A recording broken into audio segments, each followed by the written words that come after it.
Your grandmother's estate is bankrupt. Actually, it's worse than bankrupt, it's in the negative. My Uncle Vernon said those words to me across a mahogany table in a law office that smelled like old paper and expensive cologne. His face was arranged in what I suppose he thought was sympathy, but his eyes, cold and calculating, told a different story entirely. I was 26 years old, sitting in a leather chair that probably cost more than my monthly rent, being told that the woman who raised me had left me nothing but problems. The medical bills alone, my Aunt Patricia chimed in, dabbing at eyes that weren't actually wet, they just piled up at the end. You know how it was. I did know how it was. I'd been there. I'd held my grandmother's hand through 3 years of treatments, through the hospital visits, through the long nights when she couldn't sleep. My aunt and uncle? They'd visited maybe 4 times total. We've already handled the debts, Vernon continued, sliding a document across the table. Out of our own pockets, of course. Family takes care of family.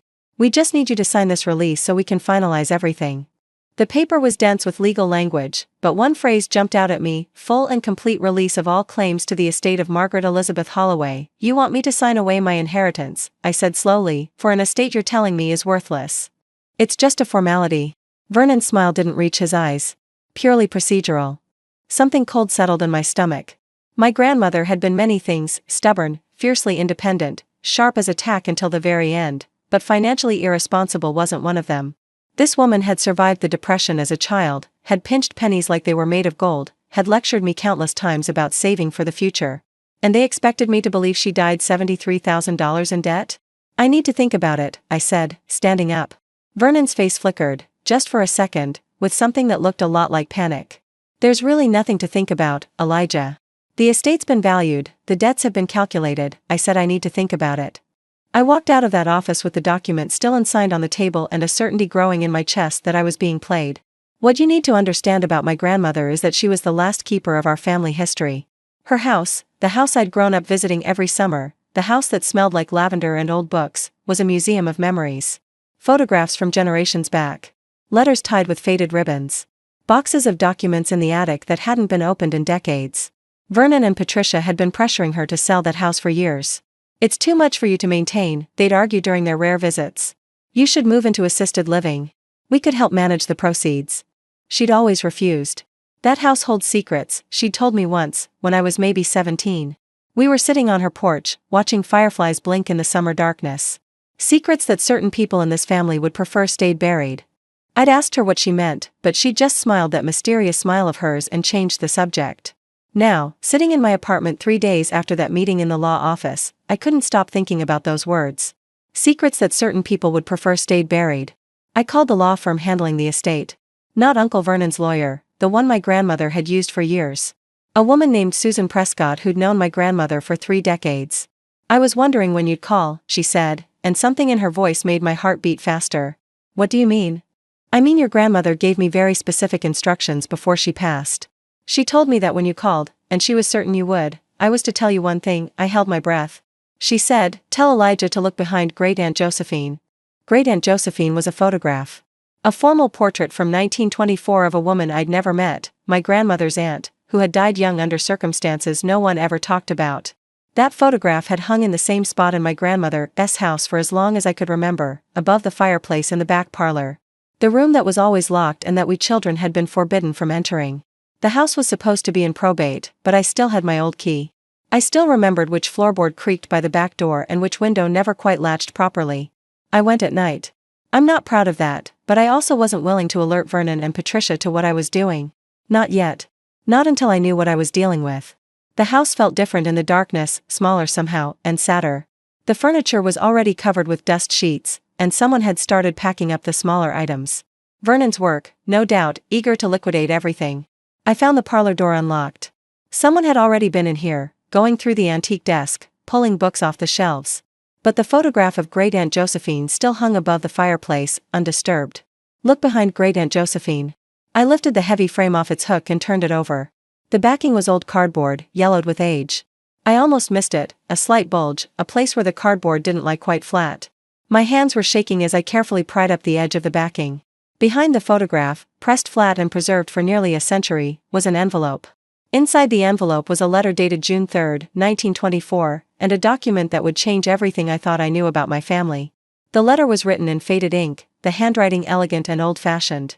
It was from my great-great-grandfather, a man named Samuel Holloway, addressed to his daughter Josephine, the same Josephine whose portrait had guarded this secret for 100 years. My dearest daughter, the letter began, I am entrusting you with the protection of something that will secure our family's future for generations to come. The trust one have established is irrevocable and is designed to pass to the eldest child of each generation until such time as the principal is to be distributed in full in the year 2025, 100 years from its establishment. My hands went cold. A trust. A century-old trust that was set to mature in 2025, just 1 year away. The accompanying document was the original trust instrument, signed by Samuel Holloway and witnessed by a bank officer and a notary. The language was dense and archaic, but the meaning was clear. Samuel had established a trust with the First National Bank of Philadelphia in 1925. Funded with what was then a substantial sum, $50,000 in cash plus shares in several companies plus a portfolio of properties across 3 states. And according to the terms of the trust, it was to pass from eldest child to eldest child, accumulating value, until its 100th anniversary. At which point, the entire principal, whatever it had grown to over a century, would be distributed to the current beneficiary.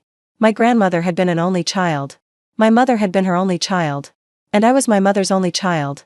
I was the beneficiary of a trust that had been growing, compound interest upon compound interest, investment upon investment, for nearly 100 years. And my aunt and uncle, who were related to my grandmother only through marriage, through my grandfather's side, had been trying to get me to sign away all claims to it. Here's what I learned over the following weeks, as I dug deeper into the secret my grandmother had been protecting. The trust hadn't just sat in a bank account collecting interest. Samuel Holloway had been a shrewd businessman, a partner in one of the early steel companies, an investor in railroads and real estate. The trust had been managed according to his careful instructions, diversified across industries, reinvested and grown by successive generations of bank trustees. The First National Bank of Philadelphia no longer existed, it had been absorbed into larger banks through decades of mergers and acquisitions. But the trust had survived each transition, its records meticulously maintained, its investments carefully managed. And its current value? $14.7 million. I sat in the office of a trust attorney I'd hired, paying him with the last of my savings and a promise of future compensation, and stared at the number on the document in front of me. The bank has been trying to locate the current beneficiary for years, the attorney, a gray-haired man named William Chen, explained. The problem is that the trust was so old, and family records were incomplete. They knew the general outline, that it was supposed to pass to the eldest child of each generation, but tracking the actual lineage proved difficult. How is it possible that no one knew about this? I asked. Wouldn't there have been distributions, communications, something? That's the interesting part. William leaned forward. There were communications. Annual statements sent to the beneficiary of record. In the 1990s, when your mother was the beneficiary, those statements were being sent to an address in Ohio. My mother had never lived in Ohio. And from 2008 onwards, after your mother passed away and the trust should have transferred to you, the statements were being sent to a post office box in New Jersey. New Jersey. Where Vernon and Patricia lived. They knew, I said, the realization hitting me like a physical blow. They've known for decades. It appears that way. Your grandfather's family seems to have been aware of the trust, even though they weren't the beneficiaries. And when your grandmother's health began to decline, they saw an opportunity. To steal $14 million. To appropriate an inheritance that was never legally theirs. But they made a critical error. William smiled grimly. They never actually had access to the trust itself. The bank wouldn't release funds without proper verification of beneficiary status. All they could do was intercept the communications and try to ensure that the real beneficiaries, first your mother, then you, never learned of the trust's existence. And if they'd gotten me to sign that release, they would have used it to claim that you'd voluntarily given up your rights. They probably had a forged beneficiary document ready to present to the bank. It would have been messy, and it might not have worked, but with you out of the picture and your grandmother gone, they would have had a much better chance of pulling it off. The confrontation came on a sunny afternoon in June, in the same law office where Vernon had tried to get me to sign away my birthright. But this time, I was the one who'd called the meeting. Vernon and Patricia arrived looking confident, probably assuming I'd finally caved and was ready to sign their paperwork. Their smiles faltered when they saw William sitting beside me, a folder of documents on the table in front of us. What's this about, Elijah? Patricia asked, her voice sharp. I thought we were here to finalize the estate. We are, I said. Just not the way you expected. I slid the first document across the table, a copy of the 1925 trust instrument. Vernon's face went white. Actually white, like all the blood had drained out of it in an instant. Patricia snatched up the paper, scanned it, and her hand started to shake. This doesn't prove anything, she stammered. It proves that my great-great-grandfather established a trust in 1925, I said calmly. It proves that the trust was designed to pass to the eldest child of each generation. It proves that I am the current and legitimate beneficiary. I slid the second document across. This is the bank's certification of the trust's current value. $14.7 million. Patricia made a sound like she was choking. And this, I continued, sliding a third document across the table, is a record of the trust's communication history. Annual statements sent to my mother's address in Ohio, an address she never lived at. Statements sent to your post office box after she died. Strange, don't you think, that you would be receiving mail about a trust you claim to know nothing about? Vernon found his voice. This is ridiculous. You're making wild accusations. I'm stating facts, Uncle Vernon. Facts that I've already shared with the bank's legal team, my own attorneys, and, as of this morning, the FBI's Financial Crimes Division. The silence that followed was the most satisfying sound I'd ever heard. Mail fraud is a federal offense, William added helpfully. So is attempted theft of inheritance. The bank is pursuing its own investigation into how their communications were intercepted for over 2 decades. And of course, there's the matter of the statements you made to my client about the estate being bankrupt, statements that you knew to be false. Patricia burst into tears, real ones this time. Vernon just sat there, frozen, his face cycling through expressions like he couldn't decide whether to be angry or terrified. You can't prove anything, he finally said, but his voice had no conviction in it. Actually, we can prove quite a lot. I leaned forward. But here's the interesting thing, Uncle Vernon. I'm not actually interested in sending you to prison. I'm not interested in dragging our family's name through the courts for years. I'm just interested in what's rightfully mine. I pulled out one final document and set it in front of him. This is a full confession.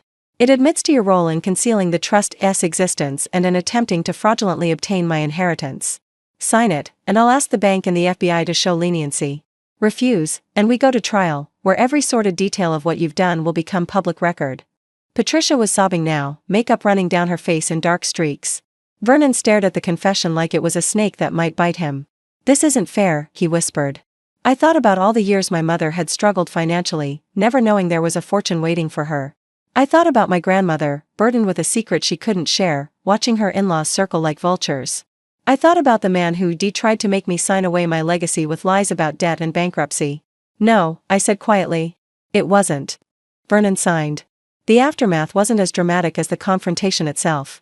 Vernon and Patricia faced significant legal consequences despite my request for leniency. The FBI and the bank had their own interests to pursue, and mail fraud is taken seriously by federal prosecutors. They received suspended sentences, heavy fines, and the kind of public humiliation that comes from having your crimes reported in the local newspaper. They sold their fancy house in New Jersey to pay their legal fees. I heard they moved to a small apartment in a town where nobody knew them. I can't say I felt sorry for them. As for me, the money was life-changing, obviously. But what changed me more profoundly wasn't the dollar amount. It was the process of uncovering the truth, of understanding my family history in ways I never had before. My great-great-grandfather Samuel Holloway had built his fortune through decades of hard work and careful investment. He'd created the trust not just as a way to pass on wealth but as a test, a way of ensuring that his descendants would have to be patient to think long-term to value the future as much as the present. My great-aunt Josephine, the woman in the photograph, had been the first guardian of the secret. She died young, of tuberculosis, I learned, but not before ensuring that the trust documents were hidden safely, preserved for future generations. My grandmother had spent her entire life protecting that legacy. She'd endured Vernon and Patricia's constant pressure, their barely concealed greed, their attempts to get her to sell the house where the secret was hidden. She'd never wavered, never told them what she knew, never gave them the satisfaction of knowing how close they were to a fortune they'd never deserve. And in the end, she'd trusted me to figure it out. She'd known I would call Susan Prescott. She'd known I would follow the clue about Great-Aunt Josephine. She'd known that the same stubbornness and curiosity she'd nurtured in me as a child would lead me to the truth. I like to think she's somewhere, watching, satisfied that her trust in me wasn't misplaced. If you're watching this and you're dealing with your own family inheritance, let me share some of what I learned. First, trust your instincts. If something feels wrong, if the explanations don't add up, if people are pressuring you to sign documents quickly, if family members who never seem to care suddenly become very interested in estate matters, pay attention to that feeling. It exists for a reason. Second, do your research. Family secrets have a way of hiding in plain sight. Old letters, photographs, documents that everyone's ignored for decades, they can contain information that changes everything. Don't assume you know your family's full history just because you grew up hearing the same stories. Third, get professional help. I couldn't have navigated the legal complexities of a century-old trust on my own. Finding the right attorney, someone who specialized in trust law and had experience with historical estates, made all the difference. Fourth, document everything. Keep records of conversations, save emails and letters, note dates and times. If you end up needing to prove fraud or deception, those details matter. And finally, don't let anyone make you feel guilty for claiming what's yours. Vernon and Patricia tried to frame me as greedy, as disrespectful to my grandmother's memory, as tearing the family apart. But the truth is that they were the ones who'd been stealing from our family for decades. I was just setting things right. What am I doing with the inheritance? Some of it's invested, following my great-great-grandfather's example. Some of it went to causes my grandmother cared about, literacy programs, libraries, scholarships for first-generation college students. Some of it went to restoring her house, which I couldn't bring myself to sell. It's mine now, filled with family history and secrets and memories of the woman who raised me. I go there on summer evenings sometimes. I sit on the porch where my grandmother and I watched fireflies. I look at the photograph of Great-Aunt Josephine, now hanging in a place of honor where visitors can see it. And I think about what my grandmother told me all those years ago. That the house held secrets. That certain people in the family would prefer they stayed buried. She was right about everything. She was right that the secrets would come out eventually. She was right that the truth would set things right. And she was right to trust me with the family legacy. My bankrupt inheritance turned out to be worth millions. But the real treasure wasn't the money. It was understanding where I came from, who my family really was, and what it means to fight for what's rightfully yours. Sometimes the best stories are the ones your family tried to hide. And sometimes, if you're stubborn enough and curious enough and just a little bit lucky, you get to be the one who brings them into the light. If this story resonated with you, hit that subscribe button and ring the notification bell. I've got more stories about family secrets, hidden legacies, and the moments that change everything. And if you've got your own story about uncovering family truths, drop it in the comments below. You never know who might need to hear it.